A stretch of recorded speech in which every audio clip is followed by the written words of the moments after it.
Okay, just making sure that that is working for us.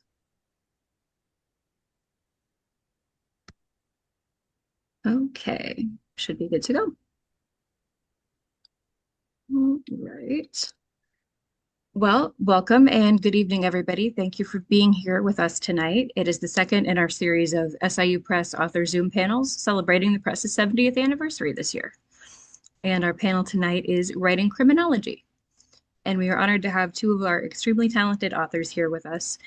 We have Paul F. Joyce, author of It Started with the Hats, The Life Experiences of Boston's Founding Street Gang Members, and Rasul Freelain, author of When Lambs Become Wolves, The Chilling Case of Sheila von Wiesmack. And thank you both for being here, and we are so excited that you're joining us. Thank Thanks, you. Manny. Appreciate it. And I would like to start off the bat by asking, could each of you tell us a little bit about your books and what inspired you to write them? Paul, would you like to go I first? started my career with the Boston Police Department in 1987. I was in the first gang unit in Boston, and I had the opportunity to see firsthand the emergence of the street gang culture and the devastation it caused to the city of Boston during the late 1980s. Later in the early 90s, I was in charge of the gang unit, and then in the late 90s, I was in the homicide unit where I worked on unsolved gang and drug homicides. So that early part of my career really set the trajectory for my career, and I became really interested in studying not only the lives of gang members during their adolescent years, but really looking at how gang membership impacted their life over time.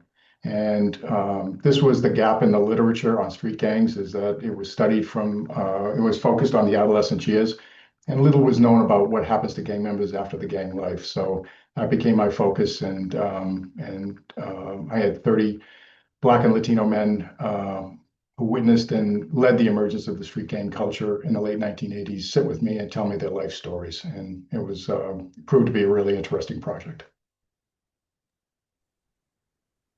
As far as with myself, similar to Paul, I think the idea of just your early experiences on the job in law enforcement for me, definitely led me on the path to ultimately writing When Lambs Become Wolves. My early experience as a police officer was almost right away in the schools, working with juveniles. I also was a gang enforcement officer, a detective who worked youth cases, and wound up doing a lot of investigations involving violent crime and family crime, family domestic violence, and these things were how they would overlap. And so to find myself on a path where I would wind up having field research, I didn't realize it was field research at the time. It was just doing the job, but encountering family after family after family after family where the young person was abusing the parent in the home, which was something in law enforcement we had received no training on. Like we could generically call it domestic violence, but we would more often call it a juvenile problem or a youth issue or a parenting issue or something else, and not recognizing that had we seen this behavior occur between two adults, we would have known right away that it was domestic violence. But because a young person was the offender, somehow we were confused about what it was or was it what it wasn't. So I think it was that early experience that informed me in terms of there was a more nuanced, complicated form of domestic violence that we haven't really been talking about.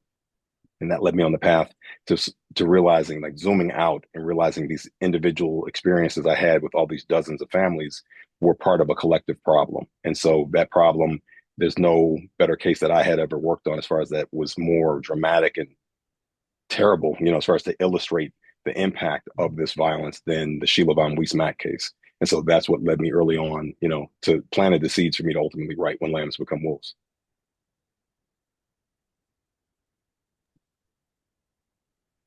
Sorry. And what was it like making the transition from working in policing to writing about policing? It was a long process and a pretty significant change. But my PhD, I received my PhD in 2017 from Northeastern University, and my academic training, prepared me for that. But it was really also combined with my police experiences of interacting with gang members for almost my entire career, and in some capacity, whether it was enforcement, intervention, or prevention. and getting to know them and building a rapport with the men over time before I decided that I wanted to study their lives. As far as on my end, I had an interesting path because I was in graduate school years before I became a police officer, had finished a master's degree in educational policy studies, and was on a PhD track, decided to leave that path to go teach in high school. And so I wound up teaching in urban environments for a few years. 9/11 happened. That shifted my focus to say I wanted to become a police officer. And yet I found myself as a police officer working with juveniles from urban environments throughout my entire career. So in a way, the background, oh, and like I said, in the subject matter I taught was English, right? So somehow that seed of writing and reading was there. But in law enforcement, the reports are nothing like a book, right? They're very just matter of fact, sort of stiff sort of writing in summary on this date and time, RO observed, right? You're not allowed to really give any opinion unless you're writing a to from memo or some kind of communication through the chain of command. So in this process was very different, and yet at the same time, I realized because I'd written so much over the years, I had to be mindful of my jargon. I had to be mindful of the old habits that I was trying to fall back into, and learn some new skills and break some old habits, I think. Yeah. I'll just add my dissertation was a huge project, but then having to completely start over in writing the book, that was it was a test of patience and perseverance over time. And I have to thank Sylvia and Joe for their support and their help. And there were times I probably cursed them when they would send back drafts and say, "You need to do this again." But the final result was exactly what I wanted. So I appreciate all their help and their honesty and helped me become a better writer. I agree with that. I can echo. Sylvia was amazing in the process for me as well. And some of that feedback is humbling, right? I also made a point I took some writing classes where I had a professor, from NYU who has published, like 17 books and has had multiple New York Times bestsellers. And she and her students were very rough on my early versions of what I was working on, but I needed that. I needed to get that feedback, that kind of honest response of way too much this, not enough of that, what's going on. And I realized those were some of the old habits that I was bringing in from police writing as far as report writing and even as a supervisor, right? You still write a certain kind of way. But that critique was necessary. And I feel like it definitely helped it to make a much better product at the end.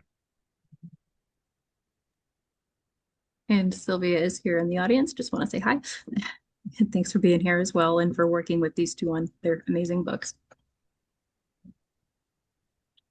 And then we had, let's see. So you both wrote a lot from personal experience and with your work in the field, and you also did some research to turn that into the books that these became, whether it was on child-to-parent violence and abuse or on the gang violence side of things. So what research did you do that went into this, and how did you go about doing it, and how does that line up with writing something that is also so personal?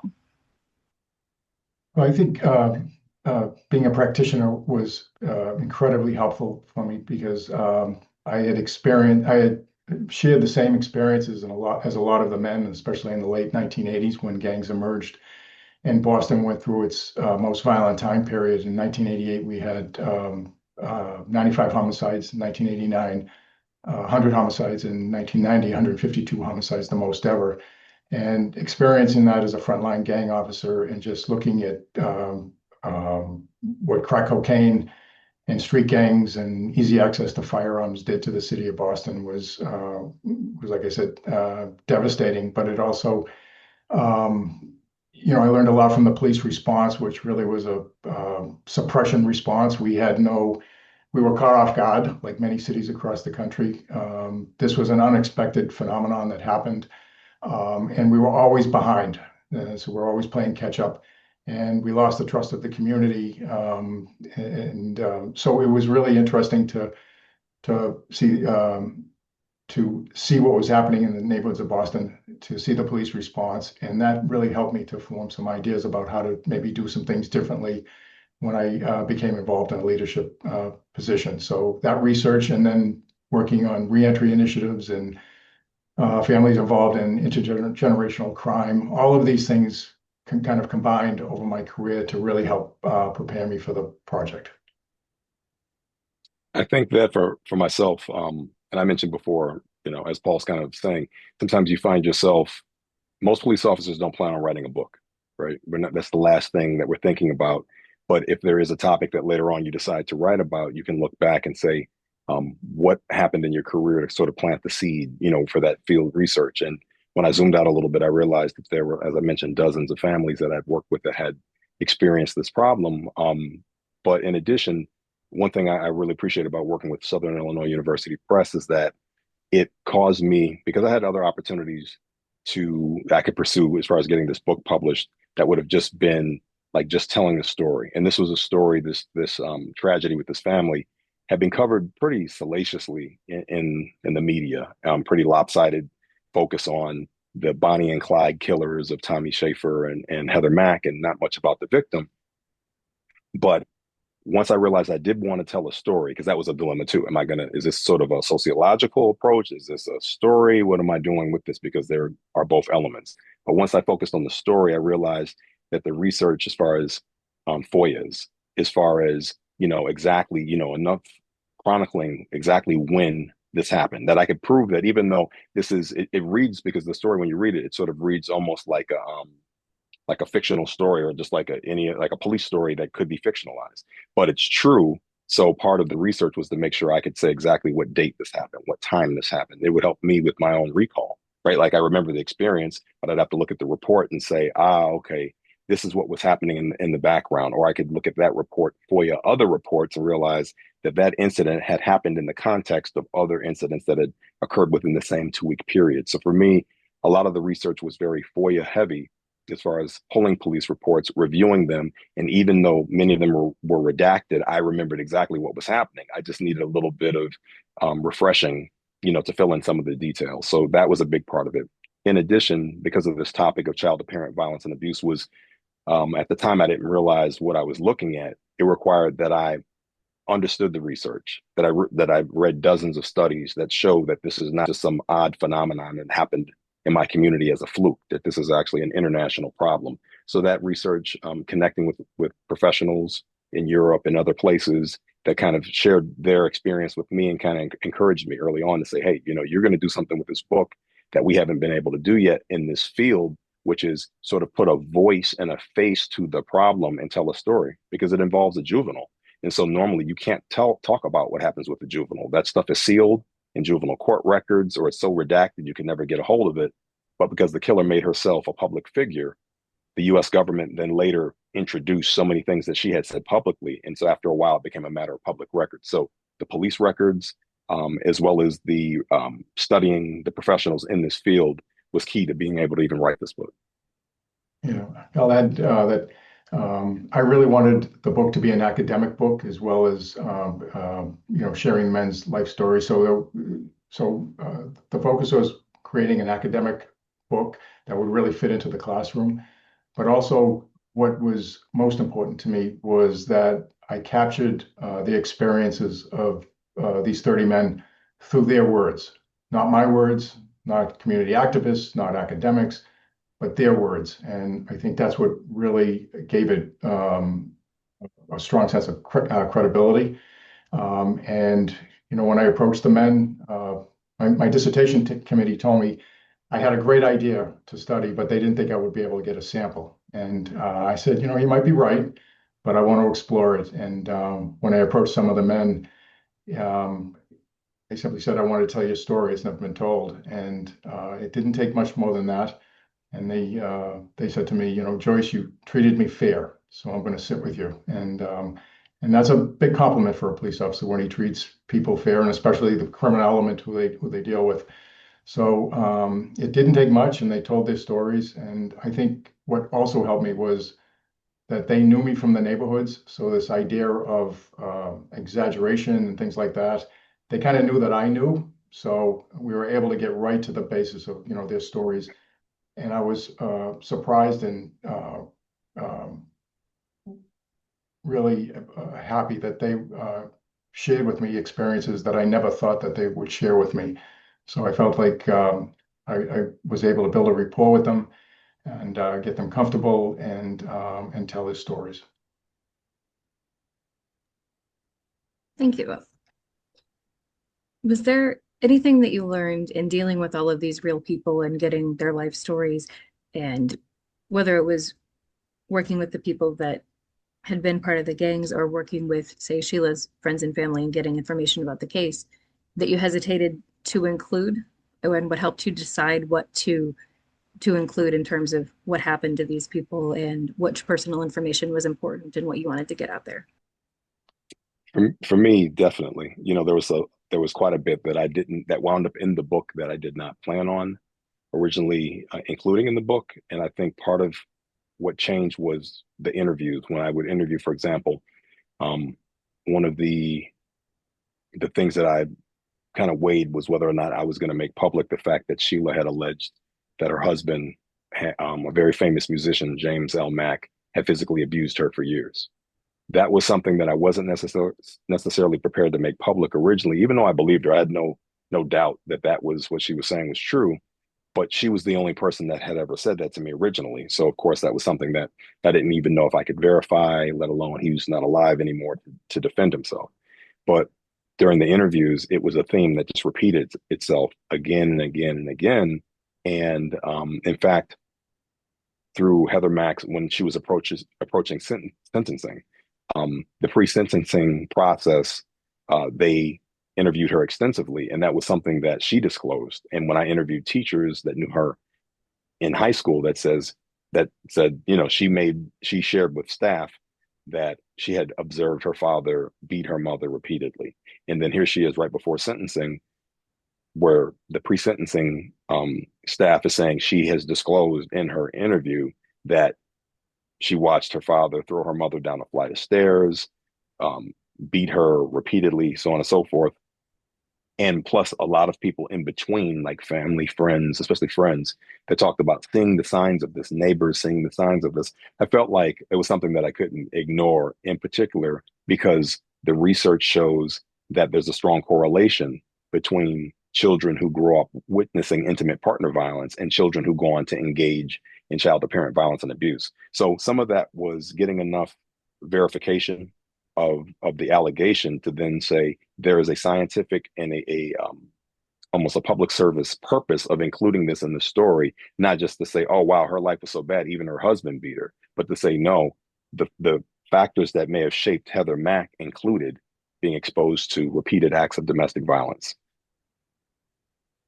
I think for me, it was, I really wanted to dig deep into their lives. I wanted to understand their experiences, what influenced them to move towards gangs, their experiences in the gang life. I wanted to understand the turning points that changed the trajectory of their lives and why those things happened.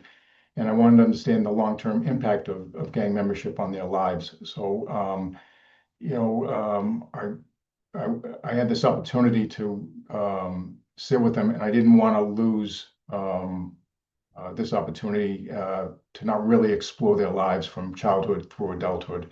And they were really helpful in kind of sequencing the events that of their life, and they were really articulate and thoughtful in their comments and how things affected them and what changed them and what held them back from change over time.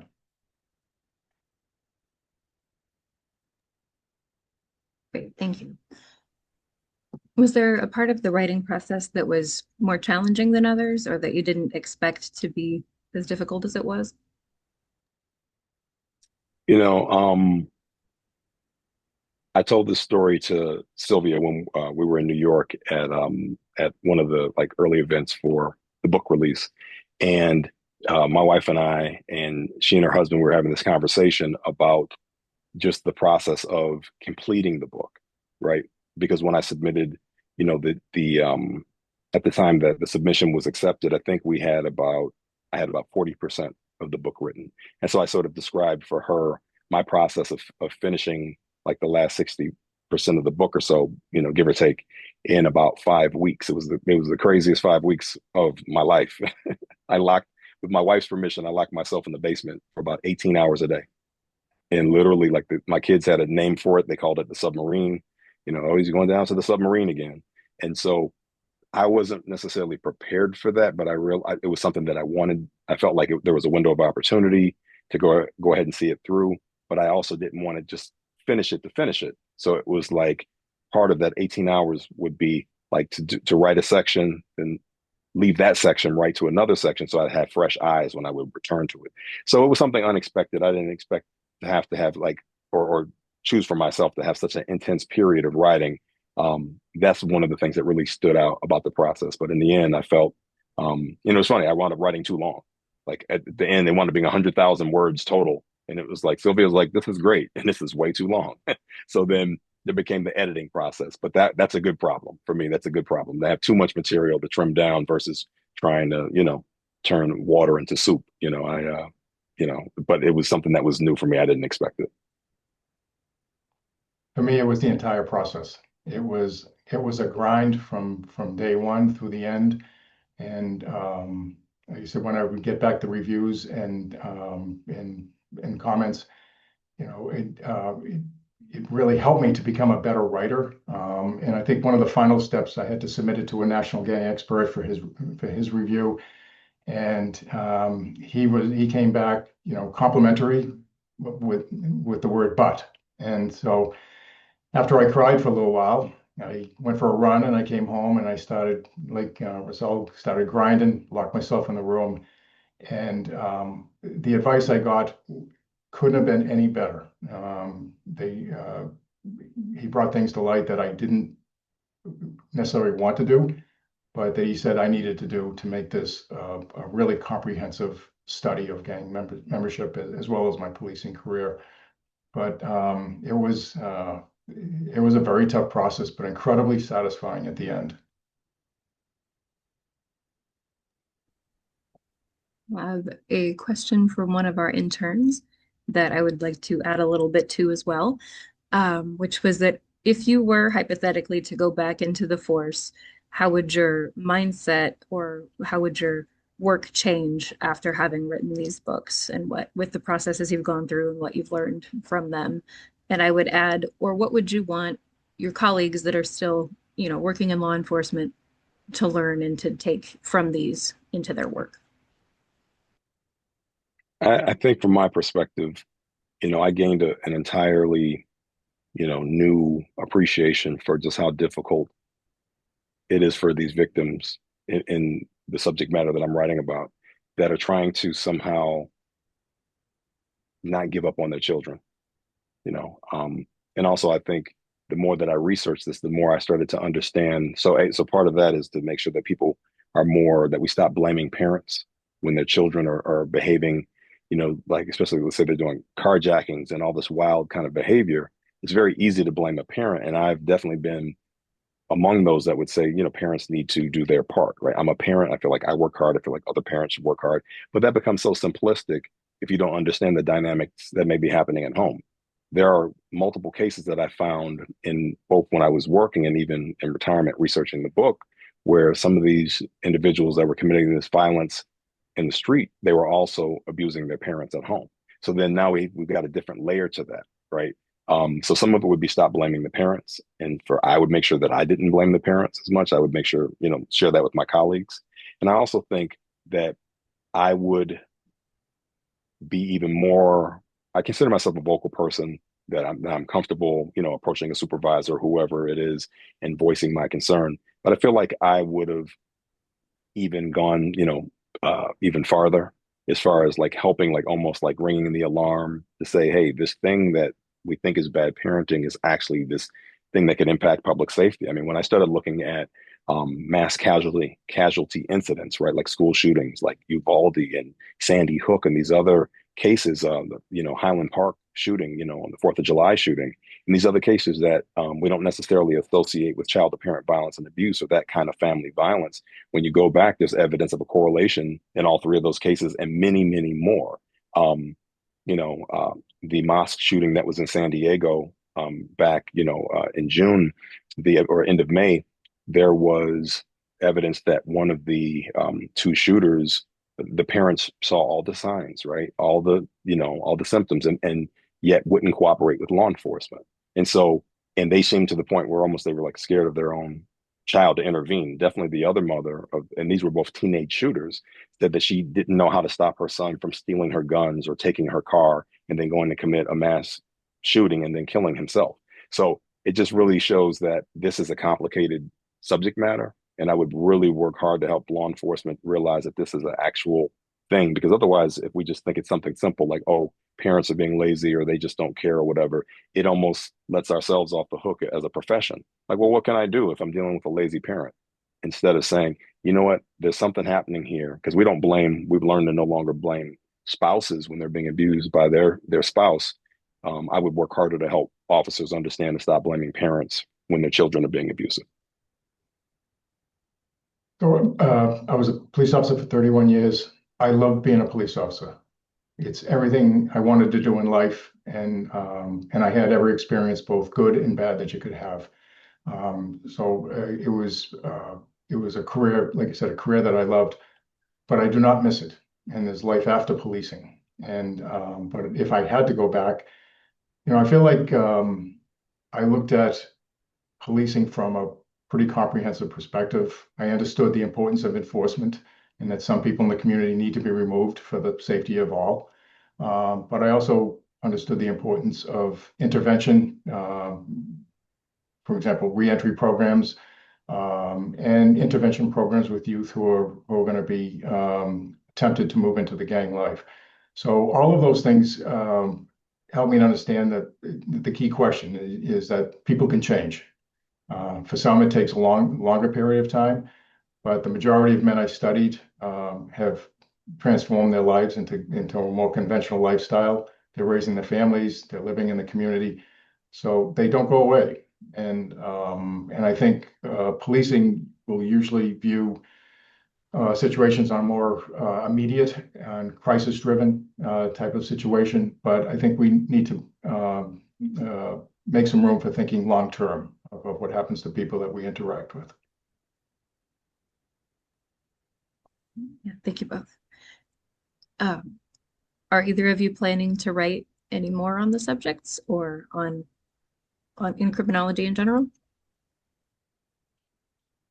I am definitely, I would say definitely maybe, right? I've got a lot of interest related to this, but as Paul said, the process was pretty, you know, pretty all consuming, you know. So so short answer is I very likely will, but I'm in the point where it's nice to kind of breathe for a minute and kind of get a chance. Like, for example, I had an opportunity today to train the first group of social workers. I had 38 social workers that I trained today on the MAC case and about this issue of child to parent violence and abuse.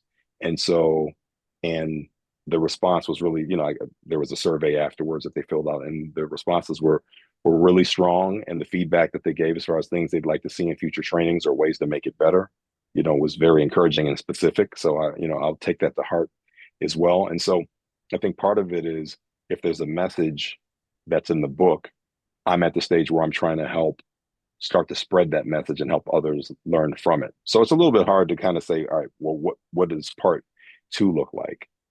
There's a lot of things in play, on that could influence that.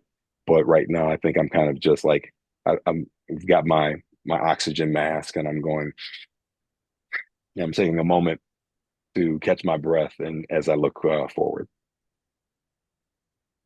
Between my dissertation and the book, it was roughly a 10-year process, and like you said, it was really a test of patience and persistence over time.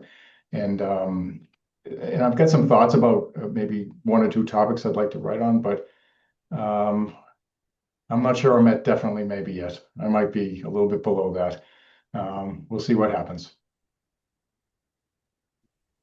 Well, I ask because you're both wonderful writers, and we would love to read anything that you write in the future. So just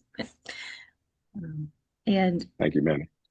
well, and on that note, would anybody from the audience like to ask any questions that have come up while you listened?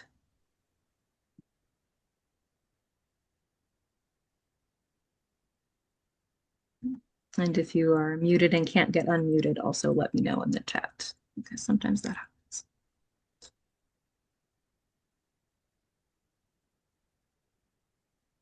Gonna let us off easy. Yeah. You can see at least one. Oh, there we go. I have a question. What was your writing schedule like when you wrote the book? You know, I found myself like I felt like my laptop and myself became like one for a period of time for several years. I felt like literally my laptop was just an extension of me. I would wake up in the middle of the night. That and even my phone, I would do a lot of like audio notes for myself or like a talk to text kind of thing, have an idea and just jot something down because I didn't want to lose the thought. And so late nights, early mornings. And it's funny, it took me back to my time. There was a time, a period of time when I was a detective where I would have laptop and I would be working on like case files and that. Because one thing about being a detective is you're always writing. You're always closing cases or documenting things or whatever. And I remember my kids being little and saying, "Wow, Dad, that computer never, you always have the computer in your hand." It was like the kind of guilty moment, like, let me put this thing down and let's go get the ball, and go toss the ball around or what have you. But I felt like in this writing process, there was a lot of that as well. And so I'm really grateful to my family for being so supportive because the schedule was I was always writing. I mean, we could be watching a family movie, we could be on a road trip. I may say, hey, like my wife would maybe drive for a little bit. Anytime I could, I would be writing. And so that I found though was huge because a lot of times I didn't even have like a cohesive idea for a chapter necessarily, but I was jotting down just thoughts as they came to me. And it reminded me of I've sort of got a background of working with recording environments with musicians and that. And a lot of times you'll hear artists talk about if you've got an idea, you better go with it because if you don't jot it down, you'll lose it and you may never get it again. So for me, it was the last back half, like I mentioned, was pretty structured as far as like that 5 week period. But the first almost half of it was just constantly writing whenever, wherever, along the way. And it took years to kind of pull it all together. Yeah, very, very similar. I started my career in higher education in 2016 at Endicott College, and I started writing the book maybe around 2022. And I was at Salve Regina. I was the chair of the criminal justice program. So it came down to every free moment, every weekend. And my family was also really patient with me and very, very supportive during the process. Do we have any more audience questions? Okay. Did you discover anything in the course of your research that surprised you and caused you to reinterpret beliefs or assumptions that you held during your law enforcement careers? I think that it's a great question. I think that for me, as I started digging into this, the story, and then the fact that other families that experience similar circumstances, I was surprised by even with conservative estimates how big of a problem this issue is of youth initiated domestic violence, in the home. I mean, that it was sort of staggering. Like, for example, and how much also we don't think of domestic violence beyond the terms of, intimate partner violence, and intimate partner violence is huge, right? Like it's a very serious matter. And it's probably like the biggest, cluster among the groups of domestic violence. It's probably the biggest one, but there's so many occurrences. I was surprised with even the existing data, and we need a lot better statistics to really, accurately quantify, the phenomenon. But the numbers that were there were shocking. Like, for example, New York City did a 10-year study on their murders that happened in New York.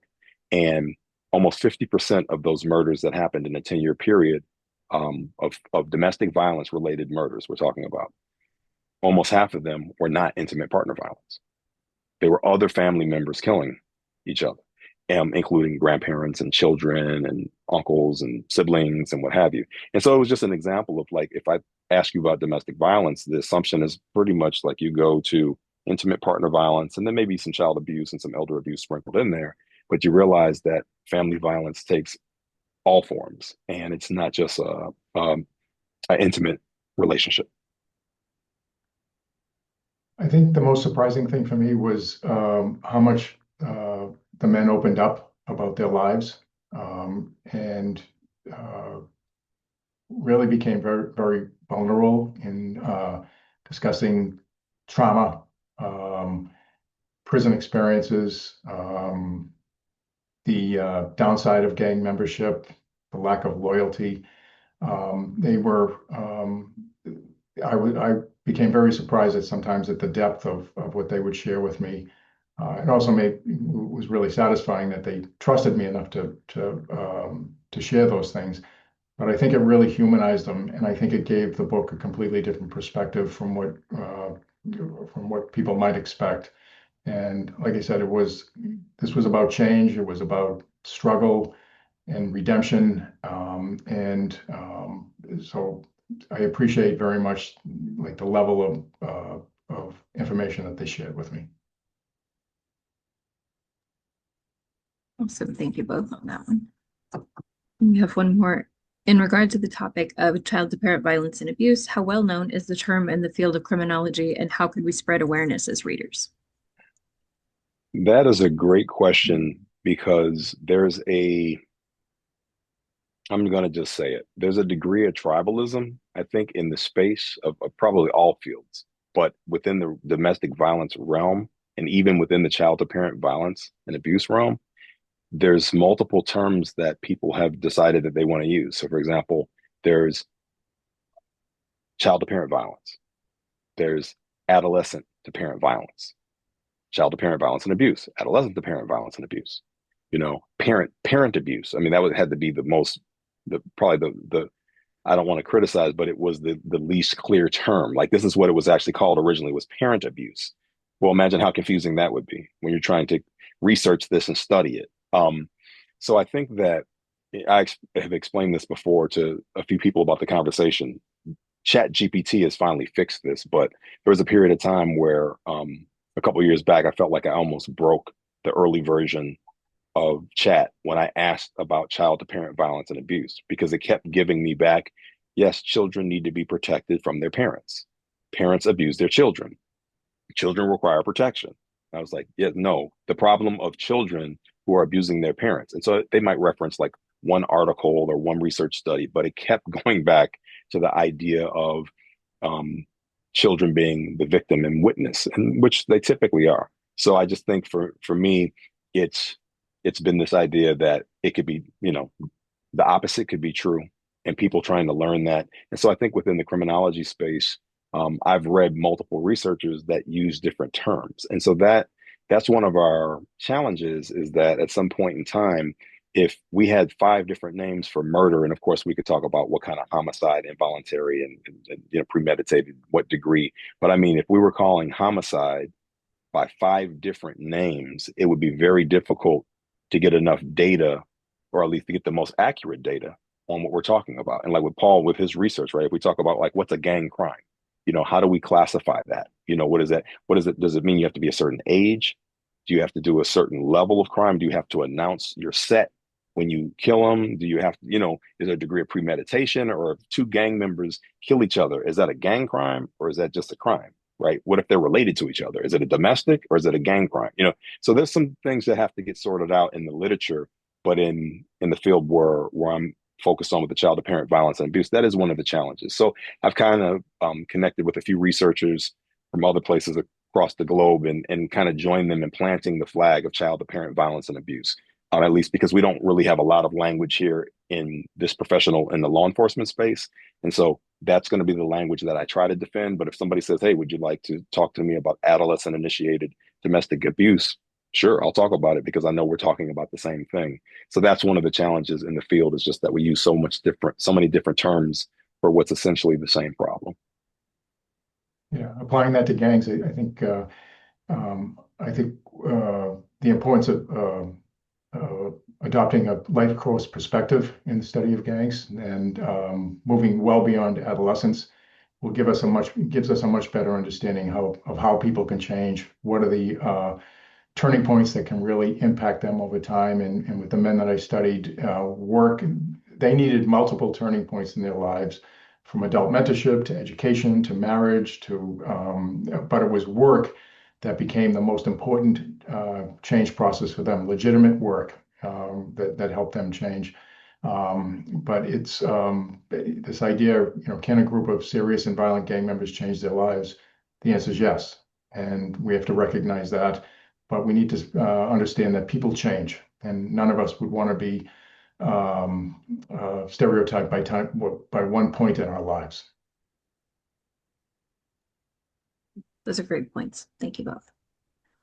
And Sylvia says hi to both of you and asks, would you talk about what it was like to share your writing with Sheila's family and with the gang members you interviewed? I was very nervous to share the manuscript with Sheila's family. I kind of gave them a heads up, almost like a warning in advance, because I was seeking their blessing, right, to write a book. I didn't want it to be an unauthorized account of working with Sheila, especially because I knew, when you work with domestic violence victims, they've been through so much, they're going through so much. A term that's often used respectfully in the profession is messy. Like, that's not a judgmental term. That's not meant to be judgmental. It's like there are victim advocates that use that phrase all the time. Like, it's very messy working with them because they've got so much happening in their life that they're barely holding on to. So I was a little leery of how that might play out, even though I warned them. I said, in writing this is not going to make Sheila look the best. That's not the goal of making her look the best. And trying to give an honest portrayal of how hard she was working to save her daughter and somehow struggling to save herself in the process. And so they welcomed that. And I was pretty relieved, that when they read the manuscript, the family's response was unequivocally, "Thank you. We had no idea. We only knew about a third of this. You've given us some closure and a better understanding of really what our sister was going through."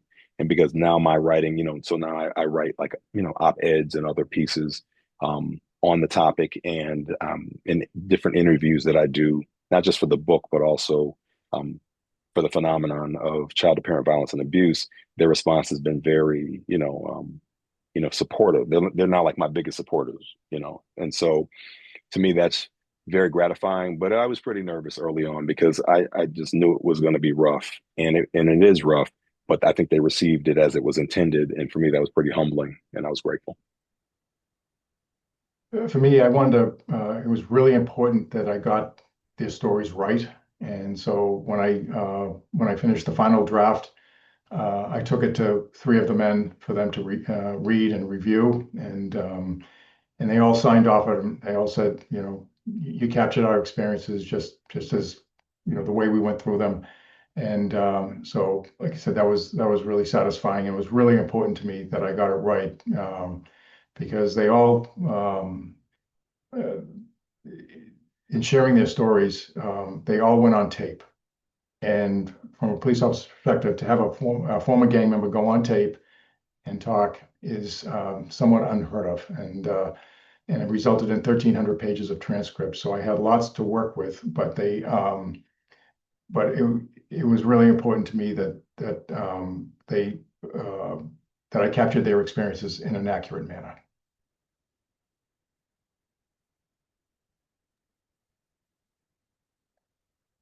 I have one more of mine. How accurate do you find the media, specifically crime shows and novels that are written about the subject, to be as to what the criminal justice system is really like? And how do you think that nonfiction works like these with people's true stories can impact the way it's portrayed in the media? I'm not sure about Paul, but from my perspective, a lot of, this on occasion, you'll see something that's a little bit more realistic, and you can kind of like tip your cap to it. But it's like, I don't know, like, we don't have enough time on this Zoom call to talk about how inaccurate most of these shows are, right?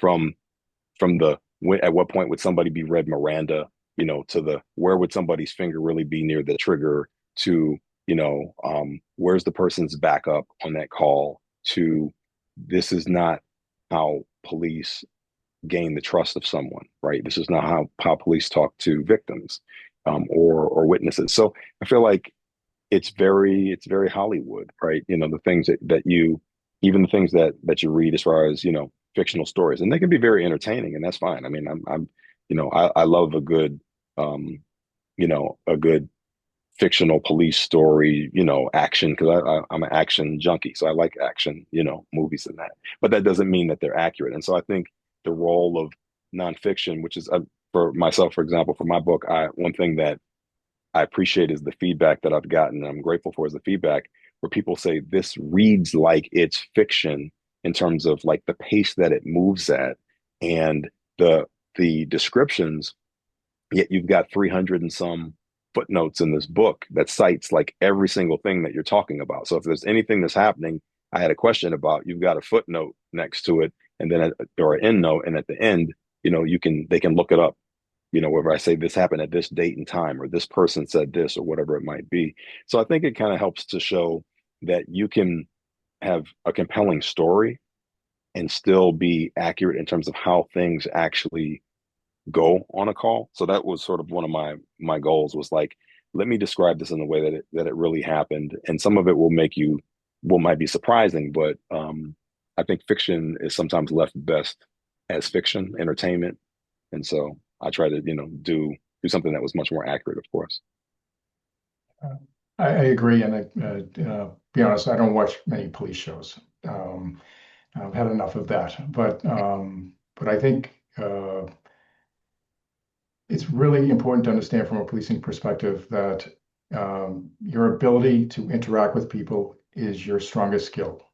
When you treat people with respect and dignity and fairness, you will be trusted by the community, anybody in the community. And I don't know that that sells as action. I think the best police officers that I ever worked with, they had the capacity for compassion and empathy. And when you can show that, and when someone feels that, feels that in the words that you're saying to them, they will trust you. And so, like you said, I don't, that's not really action, but it's very effective, and it's really efficient in building relationships. Can I add to that quickly? I think what you're saying, Paul, is so true. And that's where you mentioned about, like, if you happen to arrest someone and the person, let's say they apologize to you, right, while they're in custody for behaving a certain way, like because they realize you've been professional with them, even though they maybe in that moment, were responded in a way that was aggressive or inappropriate or what have you. Or I always ask, because I train police in the Midwest and Illinois and other states on like crisis de-escalation and mental health response calls and that. And I ask officers, what's it been like bumping into people who you've arrested off duty, right? Because that to me is one of the biggest tells on how you've treated someone, or at least what that perception is. Not always, sometimes you could be fair and somebody just doesn't like the police and they're mad because they were arrested, and I get it. But um, there was filming for the documentary for this case in the spring, and on a break, I went to a grocery store and literally bumped into a guy who had chronically been in trouble as a teenager. And now here he was, a grown man, 15 years later. He recognized me on sight. We kind of looked at each other for a minute. I didn't know if he was going to speak. He came over and he shook my hand, and then he said, you were really hard on me, when I was a teenager. And I knew exactly who he was. I remembered his first name, and I acknowledged that he was right. And I didn't apologize for it, because I knew why I had been so stern. He had really been in trouble. I'd really been concerned about him. And then, so when we got that out of the way, he went on to add that he was married. He has 3 children. We were in Whole Foods. So I joked, like, I didn't think it was going to turn into a brawl. I mean, we're in Whole Foods, right? We're not going to fight in the dairy section in Whole Foods probably. But at the end of it, he blew my mind when he said to me, the way you interacted with me when I was a teenager, I feel like that set a foundation for me becoming a good father. And that blew my mind. Like, Paul, I think that's your point. That sure, I love the running and chasing, and I mean, there's a certain part of police action. I mean, police officers that tend to be, especially street cops, have a certain side of them that's action oriented. But that's all great. But what's the human connection? If we're really trying to save people, if we're really trying to protect people, we've got to have a rapport that we establish. So I felt like that was a moment of humility, where I was just grateful that he had shared that. And that's the kind of what I try to convey in the book, like very human side. A lot of times you don't get a chance to hear a police officer say, like, I was afraid or worried about this, or I didn't know what to do on this call, or I was dealing with this crisis at home while this family was dealing with this crisis. And I was trying to manage both of these things. And I had to kind of take a moment and gather myself before I even walked into the house to deal with this victim because I just got bad news at home. So you don't always get that. So I felt like to humanize that experience will give a more accurate understanding to the public about that we are human, that we do go through things, that we do struggle, and that we do have to overcome that while we're trying to help other people. So I felt like I tried to do that. And I feel like that's like, I said all that because Paul mentioned a really important point. How you connect with people is more important than who you've arrested or what you charged them with or this and that or whatever. As long as I mean, sometimes you have to arrest somebody to keep people safe, but that rapport you establish, it can last a lifetime and it can change people's lives. And so it's good when we can kind of convey that in our writing. Yeah, no, that's a great compliment that you received from them. And I think for the men in this study, they were really interesting in how they defined this idea of fairness. And it wasn't that I didn't chase them if they had a gun or drugs on them. It was how I treated them once I had them in custody. And they remembered the police officers that beat them or Yeah, planted cheap drugs on them shots, and those all sort of of these things. kind of Yep. things. But they had a very clear memory, and we're talking, 25, 30 years later of the officers that they felt treated them fair. And so didn't, and fairness is, I think that's one of the highest compliments we can get from this population, right? Because they're involved in crime. Our job is to suppress crime. And so we interact in different ways, but their memories of how they're treated was really important. And in the long term, when I look back on it, it really provided the foundation for them sitting with me. Awesome. Well, thank you both. Like you both just given such excellent answers and insight, and we're really grateful for you being here. Yeah, and yes, to echo what Sylvia said, thank you for trusting us at the press with your work, and we are very proud to be your publisher. So, Oh, Thank you to the press I'm for so the grateful. support Thank you. and that you provided me over this entire time. Everybody was great at every level and every step along the way. thank you very much. I agree. I echo that. Thank you so much. It's an honor. Everywhere I speak, when I get a chance to bring it up, I say I'm so grateful to work with you guys. It's been because I felt like it allowed me to do two things: to tell a compelling story, but really ensure that it can hold up in an academic setting in a criminology space, where if anyone could learn more about the subject matter to inform others. And so I feel like it was able to do both, and that's largely because of working with you all. So thank you. Yeah, and you challenged me to go to areas that I didn't think I could make, and so I really appreciate that. Amen. Thank you both. And thank you for being here. And we hope to host you at another future event whenever that time comes. And yeah, just thank you both for your insight and for sharing all of that with us. Thank Thank you you. very much. And Paul, I'm looking forward to finishing your book here. Thank you. All right, take care, guys. Awesome. Thank you, everybody. And we will post the YouTube video and send you a link as soon as we have it. Awesome. Thank you. Thank you.